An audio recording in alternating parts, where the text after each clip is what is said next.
Coming up today, President Park Geun-hye is in Beijing for talks with Chinese leaders before she attends China's largest ever military parade, marking the 70th anniversary of the end of World War II.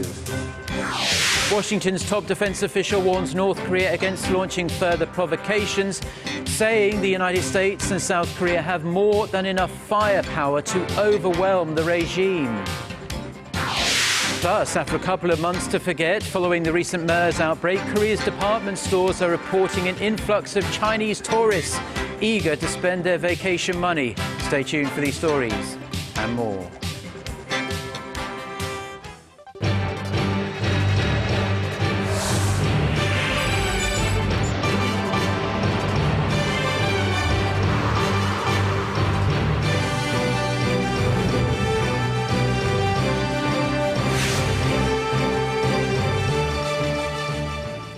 Hello, it's noon on Wednesday, the 2nd of September. You're tuned in to our midday newscast here on Arirang TV. Thank you for joining us. I'm Mark Broome. Our top story this afternoon, President Park Geun-hye has just arrived in Beijing for a series of high-level meetings and to attend China's World War II victory celebrations, while the president is scheduled to attend the September 3rd events, including China's Grand Military Parade. She will first hold talks with Chinese President Xi Jinping.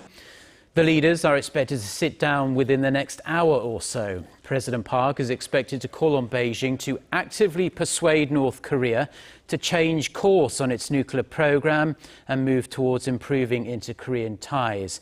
Meeting Chinese Premier Li Keqiang later this afternoon, President Park will seek to further expand mutual economic benefits by way of a free trade deal awaiting ratification on both sides. Before returning home on Friday, President Park will attend a reopening ceremony in Shanghai for the headquarters of Korea's provisional government during Japan's colonial rule.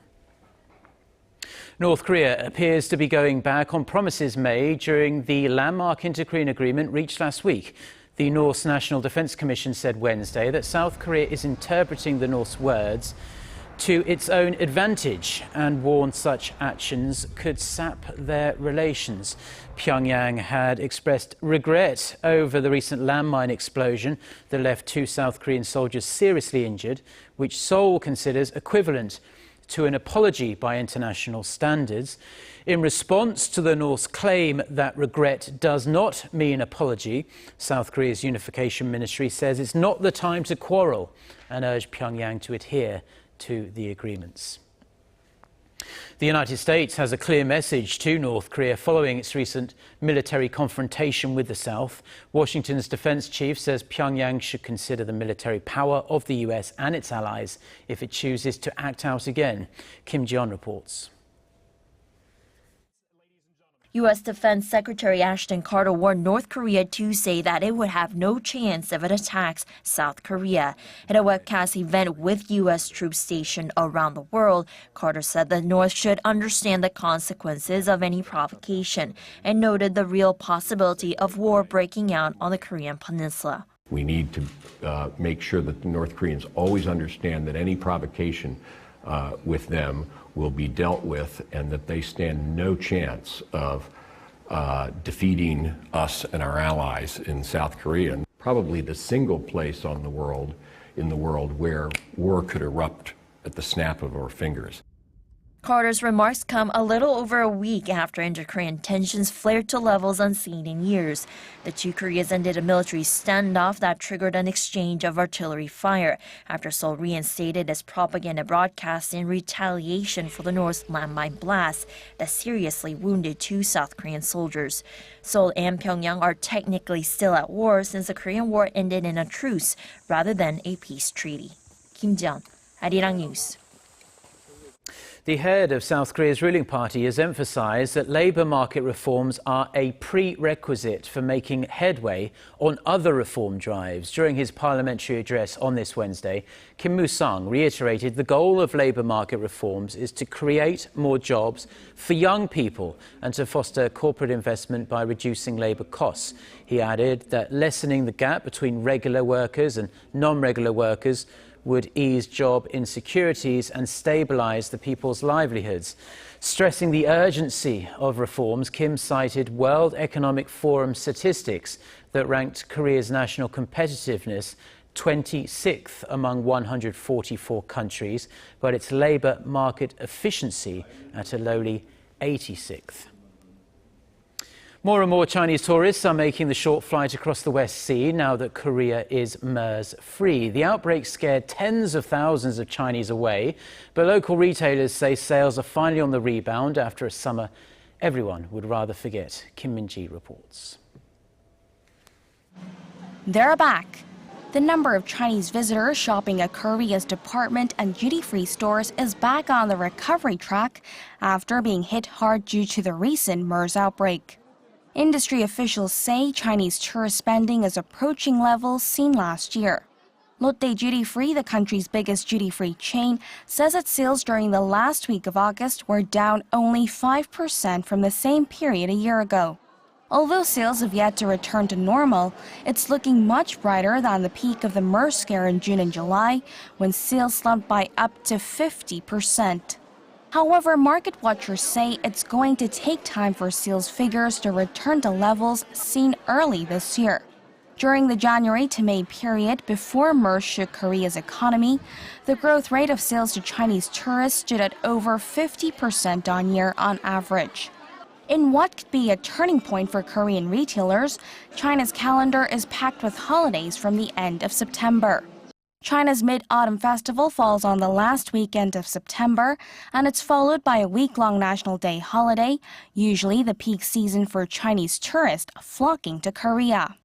And to take full advantage, the local retail industry is busy preparing events to lure big-spending Chinese visitors. Samsung Group's Shilla Hotel and Amusement Park Everland will hold a session in China to promote local tourism, while most department stores and duty-free chains will be showering tourists who spend a certain amount with gift vouchers and other freebies. Lotte Duty Free will host a concert in the southeastern port city of Busan, where roughly half of the participants are expected to be Chinese visitors. On top of this, the Seoul Family Concert has also been rescheduled to October, with more than 20,000 Chinese tourists likely to attend. Kim Min-ji, Arirang News. Korea logged a current account surplus for the 41st consecutive month in July, staying in the black for the longest period on record. According to data released by the Bank of Korea on Wednesday, the current account surplus reached $10.1 billion in July. This is a drop, though, from the record high of $12.1 billion recorded back in June. The decline is largely attributed to a fall in the balance of goods, which narrowed to $10.9 billion from $13.1 billion the previous month. In July, exports slipped just over 10% on year, while imports plunged over 20%, causing the so-called slow growth surplus. The market capitalization of Samsung Electronics has plunged 24% compared to last year. According to Bloomberg statistics of the world's top 100 companies, Samsung Electronics ranked 6th in terms of market cap decline. China's Alibaba came in first with a 35.2% decline, followed by Chevron and Qualcomm in the United States. At the end of August, the market cap for Samsung Electronics stood at $135.6 billion. This is a drop from $178.8 billion recorded on the last transaction day of last year. The Korean tech giant has been suffering losses this year due to a bleak outlook in its mobile business. Korea's leading automakers Hyundai Motor and Kia Motors have posted record sales for the month of August in the United States. Figures released on Wednesday show Hyundai Motor Group sold over 130,000 units last month. That's a 5% jump year on year. This is encouraging news for the Korean automaker after seeing sales drop in August of last year. Hyundai's SUVs have been the most popular in the US, with the Tucson and Santa Fe models both enjoying an on-year sales jump of over 20%. Hyundai and Kia command an over 8% share of the US auto market, making them major players in the world's largest consumer market. The Korean automaker's total US sales thus far this year are 4% higher than the same period last year. The negative effects of sluggish manufacturing in the world's major economies are continuing to spill over into global stock markets. And adding to the gloom, the head of the International Monetary Fund has warned that global economic growth is likely to fall short of previous expectations. Kwon So-ah reports. Market watchers expected global stock markets to stabilize this week. But risks from China refuse to go away, as evidenced in further falls on major U.S. and European bourses following disappointing economic data from August, especially a decline in China's manufacturing sector. China's official Manufacturing Purchasing Managers Index dropped to 49.7 last month, a three-year low and lower than earlier projections.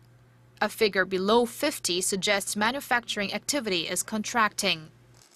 The same index fell to an almost two-year low in the United States last month to 53, and the Eurozone posted a contraction too.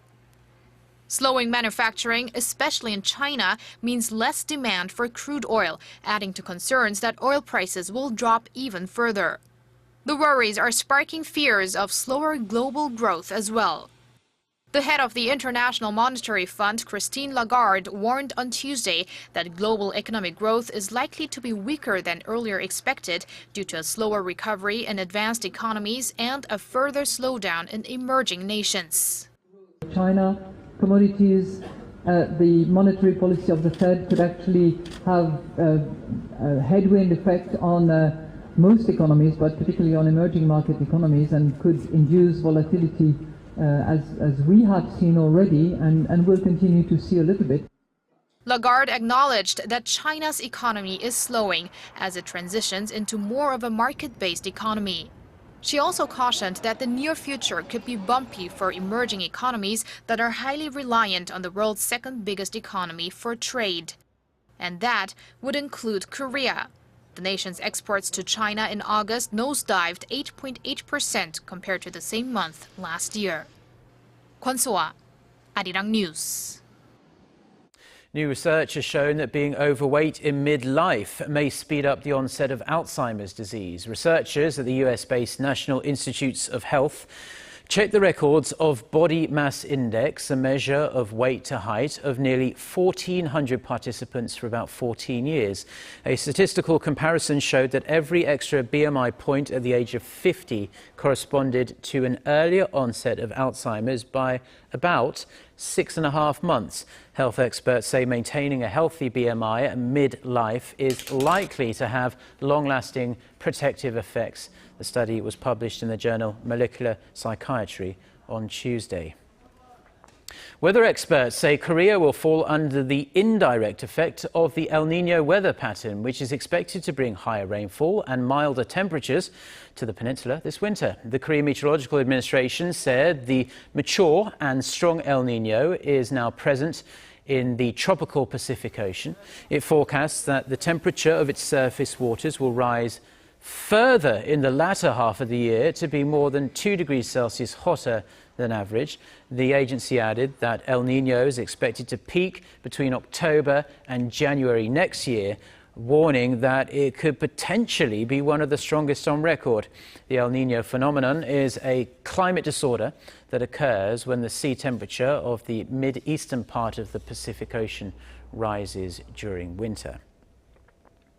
Families in Korea spend big to make sure their son or daughter's wedding day is perfection. Now, this weighs heavily on many parents as they are culturally obliged to fork out tens of thousands of dollars for an expensive wedding ceremony. And a recent survey shows that the burden is much heavier for the groom's parents than the bride's. Son Jung-in has more.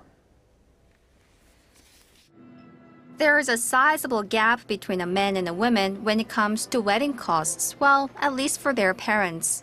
According to data from the Korean Women's Development Institute, Korean parents spent an average of over 80 million won, or roughly $68,000 when they married off their son.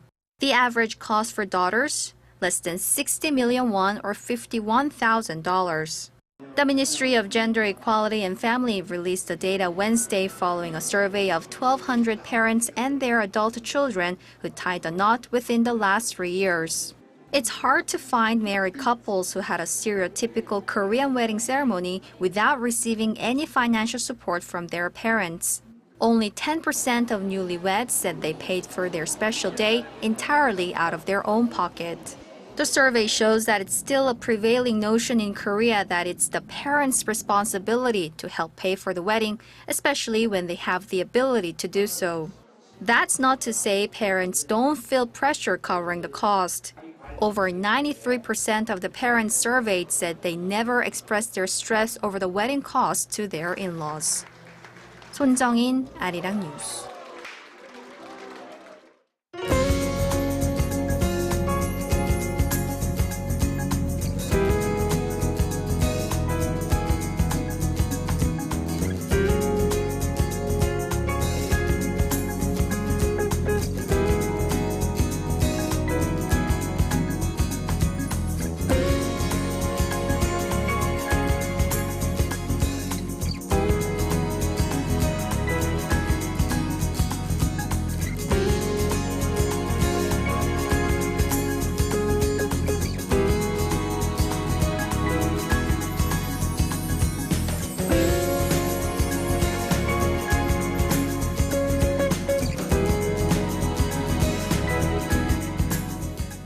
Well, those are the stories we've been following on this Wednesday afternoon in Seoul. For more of the latest, we have our website you can go to, arirang.com/news. It's also worth checking out our smartphone application. Just search the usual places for Arirang TV. Have a great day. Goodbye.